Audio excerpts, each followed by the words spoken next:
अस्सलामु अलैकुम वरहमतुल्लाहि वबरकातुह। मोहतरम सामीन, उम्मीद है कि आप हज़रात खैर आफियत से होंगे।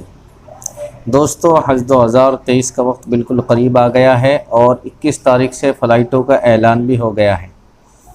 और 21 तारीख से जहाँ जहाँ की फ़लाइट जाने वाली है मैं आपको बता दूँ। नंबर 1 पे है दिल्ली। दिल्ली से पहले नंबर पर फ़लाइट जाएगी 21 तारीख में,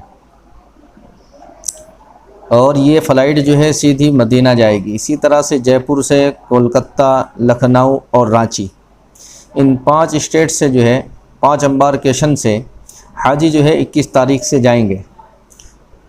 अब जो है तारीख जो आ चुकी है वो तकरीबन 27 तारीख तक जो है लोगों की डेट आ गई है।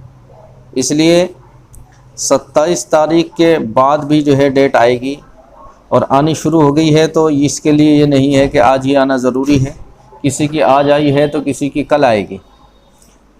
तो अभी आज आपने देखा होगा कि सर्कुलर नंबर 18 और सर्कुलर नंबर जो है 19 इसकी अपडेट आई है। तो सर्कुलर 18 में जो आया है उसमें तो सिर्फ यही बताया गया है कि जो लोग खादिमुल हुज्जाज में जा रहे हैं, हाजियों की खिदमत में जा रहे हैं, उनके लिए ट्रेनिंग जो है शुरू हो गई है। उसके बाद उसमें तो सिर्फ यही है, आम हाजियों के लिए उसमें कोई बात नहीं है। लेकिन सर्कुलर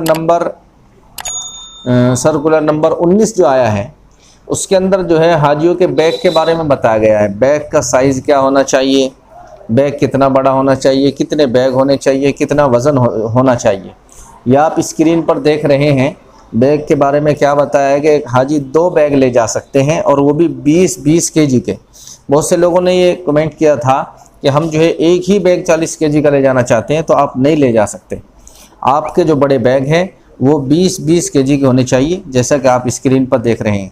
और छोटा जो हैंड बैग है वो जो है 7 केजी का होना चाहिए। 7 केजी से ज़्यादा वज़न ना हो, वरना फिर आपको हैंड बैग में नहीं बल्कि उसे लगेज में ले जाना पड़ेगा और आपको वापस कर दिया जाएगा। तो इन बातों का आपको ख़ास ख्याल रखना है। इसके अलावा आप हजरात ने जैसे मालूम किया है कि जैसे हमारी फ़लाइटों का ऐलान हो गया है, या जिनका नहीं हुआ ये उनके लिए भी है। और आज मैं आपको मुकम्मल बताने वाला हूँ कि आपको पासपोर्ट वीज़ा कहाँ से मिलेगा, कैसे मिलेगा, और मुकम्मल मदीना पहुँचने तक, मदीने में जाने के बाद नबी के रोज़े पर सलाम वगैरह, ये सब चीज़ों के बारे में आज मुकम्मल बताऊँगा इंशाअल्लाह। तो इसलिए वीडियो को पूरा देखना है, इसकी बिल्कुल नहीं करना है। तो जिन लोगों की जो है फ़लाइट का ऐलान हो गया है, जैसे जो लोग 21 में जाने वाले हैं, तो उनको चाहिए कि वो 19 तारीख में हज हाउस पहुंच जाएं। और हज हाउस में या तो ख़ुद चले जाएं या किसी दूसरे को भी भेज सकते हैं। एक एप्लीकेशन लिख दें कि मैं जो है फ़ला आदमी को, अपने भाई को भेज रहा हूँ अपनी तरफ से। तो वहाँ जो भी डॉक्यूमेंट लेने जाएगा, एक ख़ास ख्याल ये रखें कि वहाँ जो है किसी के ऊपर एतबार ना करें। बहुत से लोग जो है वहाँ ऐसे होते हैं शोर किस्म के कि वो कहेंगे जी लाओ मैं ला के दे दूँगा, आपको मालूम नहीं है, मुझे सारी जानकारी है। वो लेकर के फ़रार हो जाएगा, आपका पासपोर्ट वीज़ा कुछ भी नहीं मिलेगा। इसलिए किसी ख़ास आदमी को भेजना है, और पढ़े लिखे आदमी को भेजना है जो उनसे कुछ बात भी कर सके और पढ़ लिख के समझ सके। तो ये ख़ास ख्याल रखना है। तो जिसका पासपोर्ट है, वीज़ा है, उसका जाना ज़रूरी नहीं है, वो दूसरे को भी भेज सकता है। तो हज हाउस 2 दिन पहले जाना है। जिनकी फ़लाइट 21 में है उन्हें 19 में जाना है, और जिनकी 22 में है उनको 20 में जाना है। इसी तरह से 2 दिन का फ़र्क जो है बताया गया है। हज कमेटी का कहने का मतलब ये है कि जो लोग दूर से आने वाले हैं वो 2 दिन पहले जो है हज हाउस पहुँच जाए, और 2 दिन तक हम वहाँ रखेंगे, उसके बाद उन्हें जो है ले जाएंगे। लेकिन लोग मानते नहीं हैं, उसी दिन आते हैं, हैंड टू हैंड आते हैं, और वो सीधा एयरपोर्ट जाने की कोशिश करते हैं। और हज कमेटी वाले इसलिए समझाना चाहते हैं कि हर आदमी वहाँ बस भर भर के ले जाते हैं, छोड़ने के लिए हाजियों को जाते हैं, तो वहाँ बहुत रश हो जाता है, भीड़ हो जाती है, दिक्कत होती है। बहरहाल वो तो आपकी मर्ज़ी है, आप 2 दिन पहले जाना चाहें या ना चाहें।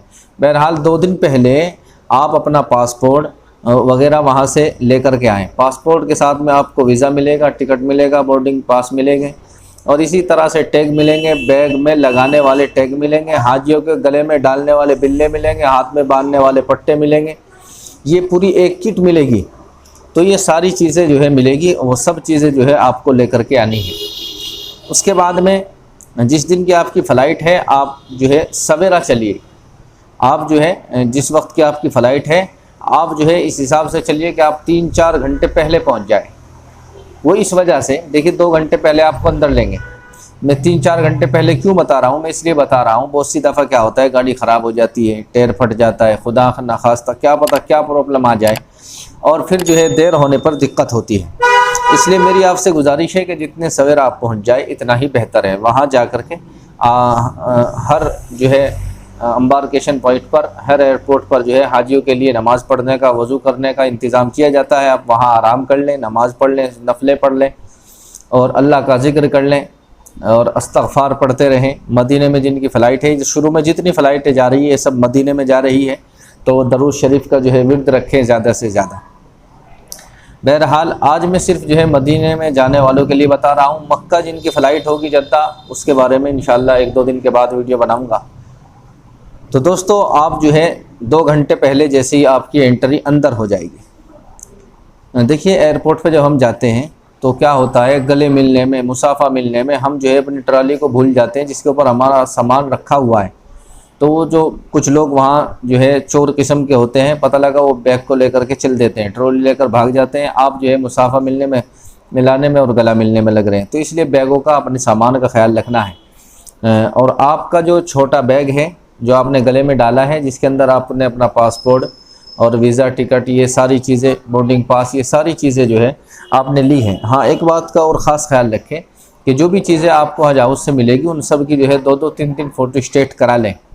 क्योंकि बहुत सी दफ़ा ऐसा होता है कि बोर्डिंग पास रल गया तो अब क्या करें, उसे दिखा कर के डुप्लीकेट निकल जाता है। तो ये ज़रूरी है, इसलिए आप जो है ये 2-3 रखें और एक बैग में सारे डॉक्यूमेंट ना रखें। ओरिजिनल आपने जो है ले लिया साथ में, बाकी जो फ़ोटो स्टेट है वो जो है घरवाली को दे दे, दूसरे बंदे को दे दे, ताकि एक बैग अगर हमारा गुम हो गया तो दूसरे बैग में हमारा सामान मिल जाए।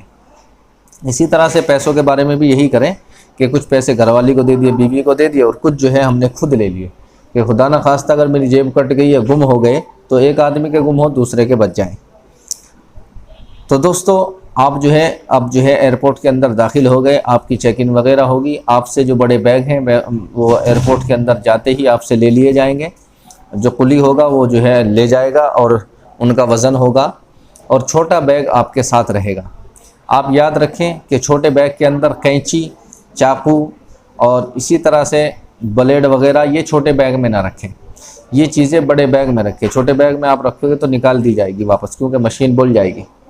बहरहाल आप जो है अंदर जाएंगे। अंदर जाने के बाद आपको नाश्ता वगैरह मिलेगा, इस्तिंजा करने का जो है इंतज़ाम, वज़ू करने का इंतज़ाम एयरपोर्ट के अंदर भी मिलेगा। तो आप वहाँ जहाँ फ़्लाइट के इंतज़ार में बैठे रहते हैं तो उस रूम में आप बैठे रहेंगे, वज़ू वगैरह कर लेंगे और इस्तिंजा वगैरह से बिल्कुल फारिग हो लेंगे।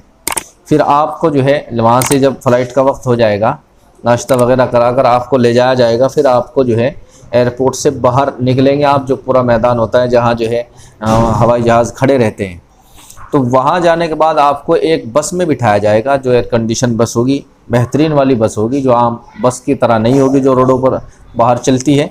वो ख़ास जो है एयरपोर्ट के लिए ही होती है। उसमें सब हाजियों को बिठाया जाएगा और हमारा जो जहाज़ जहाँ खड़ा है, हमारी फ़्लाइट जहाँ खड़ी है, वहाँ जो है ले जाया जाएगा बस के ज़रिए से और वहाँ आपको बिठा दिया जाएगा।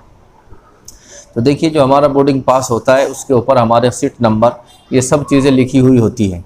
तो आप जाकर के अपनी सीट पर बैठ जाएं, लेकिन वो कोई ज़रूरी नहीं है, फ़र्ज़ नहीं है कि उसी पर बैठना है। बहुत से लोग वहाँ लड़ते हैं सीटों के ऊपर, तो आप जो है लड़ाई ना करें। आप जो है एक दूसरे की सहमति से सीट बदल भी सकते हैं कि भाई आप यहाँ आ जाए, मैं यहाँ बैठ जाऊँ, ऐसा भी आप कर सकते हैं। लेकिन लड़ाई का जो है, लड़ाई से बचें। हम हज में जा रहे हैं, अल्लाह के रास्ते में जा रहे हैं, बहुत अहम सफ़र है। बहुत से लोग वहीं झगड़ना शुरू कर देते हैं, तो झगड़ा ना करें। फिर आप जो है वहाँ पहुँच जाएंगे। तो आप जैसे ही वहाँ जाएंगे, एयरपोर्ट के अंदर दाखिल होंगे मदीने में, तो आपसे सबसे पहले वो ग्रीन कार्ड जो मैंने बताया, टिक्के वाला जो हज का टीका लगता है उसमें मिलता है, वो आपसे लिया जाएगा, वो चेक किया जाएगा और उसके बाद में आपको 1-2 गोली भी दी जाएगी, दवाई दी जाएगी कि आप इसे खा लें। क्योंकि वहाँ जाते ही एकदम मौसम अलग है, सारी चीज़ें अलग है, आबो हवा अलग है, तो हाजियों को दिक्कत ना है, तो वो इस तरह की 1-2 गोली देते हैं हर हाजी को, उसे खा ले, कोई दिक्कत नहीं है। उसके बाद आप जो है चेक इन पर जाएंगे। वहाँ चेक इन बड़ी सख्त होती है मदीने के अंदर यहाँ के मुकाबले। इसलिए अगर आप यहाँ से पास हो गए तो वहाँ जा कर के फंस जाओगे। इसलिए जो चीज़ें बताई गई है गाइडलाइन में, उन्हीं के मुताबिक अपना सामान सारी चीज़ें रखें, कम ज़्यादा ना रखें। बहरहाल उसके बाद आप बाहर निकलोगे। बाहर निकलते ही आपका जो मुअल्लिम है वो आपको बस लिए खड़ा हुआ मिलेगा। आप बस में बैठेंगे, बस के अंदर जो है फ्रिज होता है बाकायदा, वहाँ उसके अंदर से आप पानी ले सकते हैं। सब जो है वहाँ पानी वैसे नहीं मिलता, वो जो है हाजियों के लिए फ्री होता है। वहाँ गाड़ी के अंदर बस के अंदर जो फ्रिज है उससे आप पानी पी सकते हैं। उसके अलावा आपसे जो है अब मुअल्लिम का आदमी आपके सबके पासपोर्ट ले लेगा। आप अपने पासपोर्ट जमा कर दें, कोई दिक्कत नहीं है। ये पासपोर्ट आपको जब आप वापस होंगे उस वक्त ही मिलेंगे, उससे पहले आपको नहीं मिलेंगे। तो उसके बाद आप जो है अपनी बिल्डिंग पर जाएंगे। बिल्डिंग पर आपको जाते ही जो है नीचे ही 2-4 लोग बैठे हुए मिलेंगे जो ज़िम्मेदार होंगे। वहाँ एक लिस्ट होगी, उसके अंदर आपका नाम होगा। तो आपसे नाम पूछेंगे, कवर नंबर पूछेंगे, आप अपना कवर नंबर बताएं तो वो आपको फ़ौरन बताएंगे कि आपका जो है फला नंबर रूम है और इतनी मंजिल पर है, दूसरी तीसरी जो भी है, और ये चाबी है। आपको चाबी देंगे, आप वहाँ जाएंगे तो आपको जो है फ्रेश रूम मिलेगा। उसके अंदर बिस्तर लगा हुआ, गद्दा लगा हुआ, सब कुछ बिल्कुल तैयार मिलेगा। आप अपनी चाबी अपने पास रखें। अच्छा, ऐसा होता है कि कई लोग जो है एक कमरे में होते हैं, पता लगा हमें हरम जाना है, दूसरों को नहीं जाना है अभी, तो चाबी अगर एक आदमी लेकर के चला गया और हमारे पीछे वो आ गया तो दिक्कत होगी।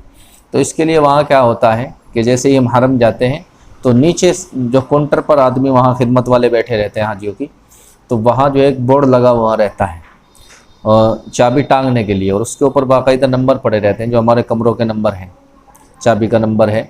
तो आप जो है अपने नंबर पर अपनी चाबी टांग देंगे ताकि जो हमारे साथी हरम गए हुए हैं या कहीं भी गए हुए हैं वो हमारे बाद आए तो वहाँ से चाबी ले सकें। तो इस तरह से कर ले। उसके बाद आप जो है तसल्ली से नहा धो लें, गुस्ल कर लें अच्छी तरह से। चाहें तो, कोई ज़रूरी तो नहीं है लेकिन कर लेना चाहिए, क्योंकि हम मस्जिद नबवी में जा रहे हैं, नबी के रोज़े पर जा रहे हैं, जिसकी तमन्ना मुद्दतों से थी, आज वो दिन आ गया है, हम वहाँ जा रहे हैं। तो अच्छी तरह से खुशबू वगैरह लगाकर आप जो है नबी के रोज़े पर जाएं। नबी के रोज़े पर नहीं जाना चाहते तो नमाज़ पढ़कर वापस आ जाएं। जाने में ख़याल ये रखना है पहले दिन कि हमें खूब ध्यान रखना है कि जब हम मस्जिद नबवी में दाखिल होंगे तो वहाँ गेट नंबर पड़े हुए हैं बहुत बड़े बड़े, तो आपको ध्यान रखना है कि मैं कौन से गेट नंबर से दाखिल हुआ हूँ, वरना वापस जब आओगे चारों तरफ जहाँ भी निकलोगे सेम दिखाई देगा, ऐसा ही दिखाई देगा कि यार इधर भी ऐसा ही है, लेकिन आपको अपना कमरा नहीं पाएगा।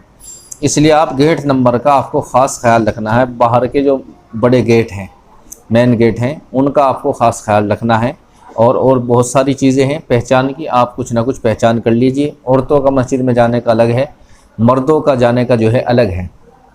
बहरहाल आप जो है नमाज़ पढ़ के भी वापस आ सकते हैं। अपनी चप्पल वगैरह को जो है आप जो है वहाँ चप्पल रखने के बॉक्स बने हुए हैं, नंबर पड़े हुए हैं, आप जो है उस नंबर में रख दें। नंबर अपना नोट कर लें, लिख लें कि किस नंबर पर मैंने रखे हैं।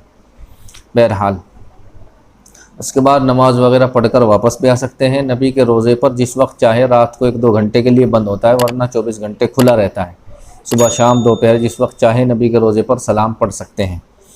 तो आप जो है बाबुस्सलाम दरवाज़े से आएंगे और जो है बराबर में जन्नतुल जो रियाजुल जन्ना है, रियाजुल जन्ना जन्नत की क्यारी को कहते हैं, जिसके बारे में अल्लाह के नबी सल्लल्लाहु अलैहि वसल्लम ने फरमाया, जिसका मफ़हूम है कि जन्नत की क्यारी है, जिसने इसके अंदर नमाज़ पढ़ी गोया कि उसने जन्नत के अंदर नमाज़ पढ़ ली। तो आप उसके लिए आपको जो है परमिट लेना पड़ेगा। नुस्क एप्लीकेशन है उसका जो है, उससे आप जो है परमिट ले सकते हैं। बस ये ध्यान रखना है कि मकरू वक्त का न लें, जिस वक्त में हम नफले नहीं पढ़ सकते, क्योंकि उसके अंदर जब हम जाते हैं तो तहियतुल वज़ू या तहियतुल मस्जिद की जो है हम 2 नफले पढ़ लेते हैं, तो मकरू वक्त में नफले नहीं होती। इसलिए आप जो है मकरू वक्त का इस्तेमाल न करें, मकरू वक्त में जो है परमिट ना लें। तो अब जो है हम नबी के रोज़े पर जा रहे हैं। नबी के रोज़े पर जब हम आ रहे हैं तो सबसे पहले एक बड़ा गोल दायरा आएगा, बड़ा गोल जो है निशान आएगा, सुनहरी जाली जो है वो नबी के रोज़े की है। तो वहाँ पर आप जो है नबी पर सलाम पढ़ेंगे। आप नज़रें ऊपर न उठाएं। हमारी आदत होती है ताकने झांकने की कि देखें अंदर क्या है। देखिए हम गुनाहगार हैं, हमारी नज़रें गुनाहगार हैं, हम सरापा गुनाहगार हैं। हमारी हिम्मत ही नहीं होनी चाहिए कि हम नज़र से नज़र मिला सकें।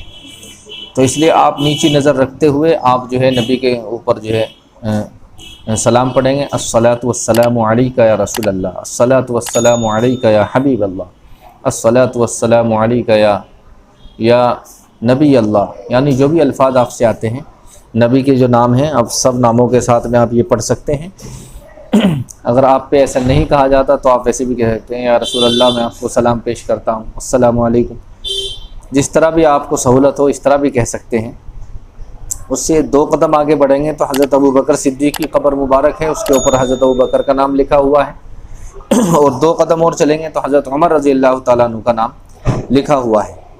तो आप जो है हज़रत अबू बकर की कब्र पर जैसे ही उनके सामने जाएंगे तो आप उनके ऊपर भी पढ़ेंगे, अस्सलामु अलैकुम या अबू बकर सिद्दीक़ रज़ी अल्लाह ताला। इसी तरह से हज़रत उमर की कब्र पर भी अस्सलामु अलैकुम या उमर फ़ारूक रज़ी अल्लाह ताला।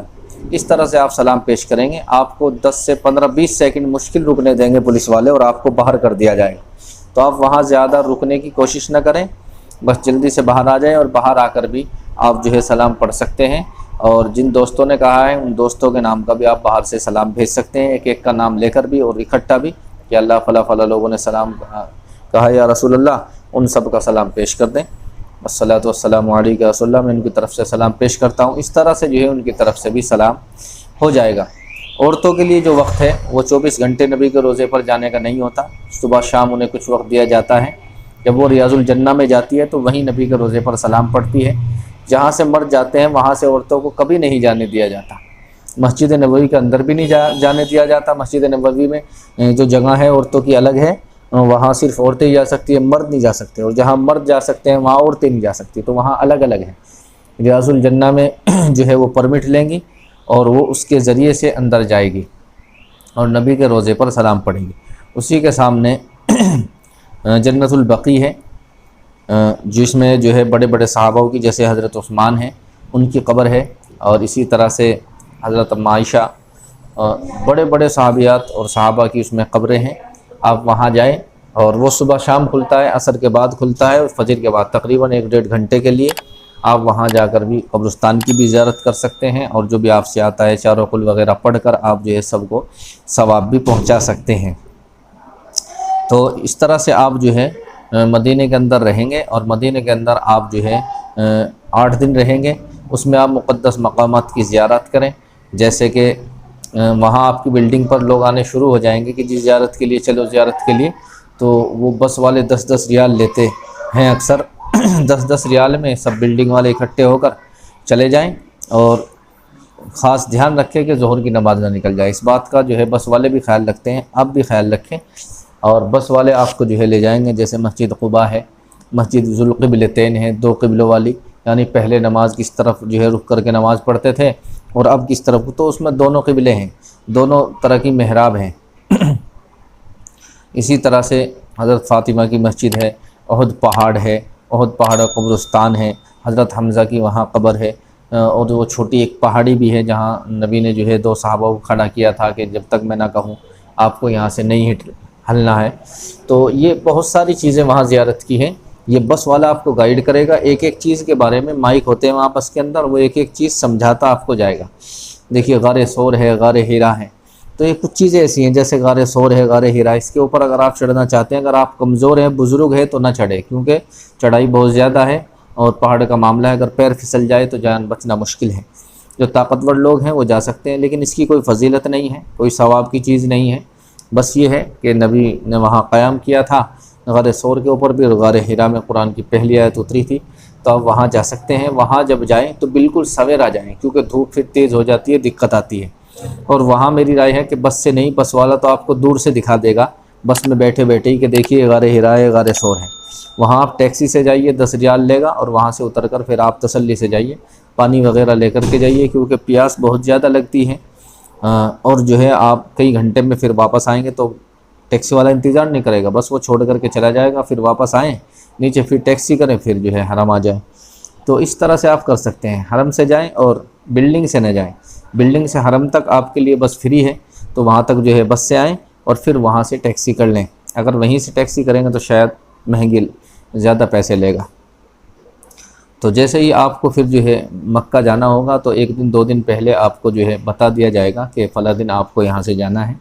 तो मेरी राय है कि खजूर मदीने से ख़रीदें, सस्ता भी मिलेगा, अच्छा भी मिलेगा, और मदीने से चीज़ ख़रीदने की जो है फ़जीलत भी है, सवाब भी है। वहाँ के लोगों की मदद के हिसाब से आप जो है इनसे चीज़ें ख़रीदें क्योंकि उन्होंने दीन की मदद की थी, हमें उनकी मदद करनी है। और बहुत से लोग सोचते हैं यार उसके बाद 1 महीना हम मक्के में रहेंगे, हमारे खजूर ख़राब हो जाएंगे। भाई खजूर ख़राब नहीं होते, बिल्कुल अच्छे रहते हैं। हमने खुद ली, एक भी खजूर कुछ भी नहीं बिगड़ा। आपको उन्हें खोल के भी नहीं देखना है। मक्के में जाओगे तो खजूर अच्छे नहीं मिलेंगे और महंगे मिलेंगे। इसलिए मेरी राय है कि आप वहीं से ख़रीदें। जा नमाज वगैरह भी ख़रीदना चाहें तो ख़रीद लें। जा नमाज तो मक्के में भी मिल जाती है, पर खजूर ख़ास तौर से मदीने से ख़रीदें। तो दोस्तों ये बहुत सारी चीज़ें थी जो मैंने आपको बताई हैं। मस्जिद नबवी के अंदर एक असहाब सुफ़्फ़ा चबूतरा भी है, आप वहाँ की भी ज़ियारत करें। 7 सुतून हैं। इन सब के बारे में सबसे बेहतरीन तरीक़ा ये है कि जो वहाँ खिदमत करने वाले हैं, जो हरे कलर की ड्रेस पहन के रखते हैं, आप देखोगे कि सफाई करने वाले हैं हरम के अंदर या जमज़म के ऊपर जिनकी ड्यूटी है, वो हमारी ही तरफ के होते हैं, पाकिस्तान के, इंडिया के। तो हमारी भाषा में बात भी करते हैं। आप उनसे पूछिए कि यार यहाँ कोई ख़ास चीज़ें बता दें, मस्जिद नबवी के अंदर क्या क्या चीज़ें हैं, किस वक्त जा सकते हैं, जाने का रास्ता क्या है, तो वो आपको पूरी बात समझा देंगे। वो सबसे आसान तरीक़ा है, उनसे मुलाकात कर लें। बहरहाल बहुत लंबा वक्त हो गया, काफ़ी चीज़ें मैंने आज की वीडियो में बतलाई है, और इस वीडियो को सदका जारिया समझकर सबके पास शेयर कर दें ताकि सब लोग जो है इसे सुनकर अमल कर सकें और बहुत सारी चीज़ें इसमें सीख सकें। अगर आपके मन में फिर भी कुछ कन्फ्यूज़न है, आप कुछ मालूम करना चाहते हैं तो पूछ सकते हैं। देखो जिन लोगों की फ़्लाइट नहीं आई है उनकी भी आ जाएगी, फ़िक्र ना करें। इंशाल्लाह 1-2 दिन के अंदर रोज़ाना जो है मैसेज आ रहे हैं, इसी तरह आते जाएंगे और सब आप जाएंगे, कोई बचने वाला नहीं है। बस आप अपनी तैयारी में मशगूल हो जाइए, 2-4 दिन आपके जाने के बाकी है। दुआओं में मुझे भी याद रखना है, मेरी फैमिली को भी। अल्लाह ताला मुझे भी और मेरे वालिदैन को भी बार बार हज की सआदत नसीब फरमाएँ, और गलती कोताही को अल्लाह ताला मेरी भी और आपकी माफ़ फरमाए और हज में जाना आसान फरमाए। अस्सलामु अलैकुम व रहमतुल्लाहि व बरकातुहू।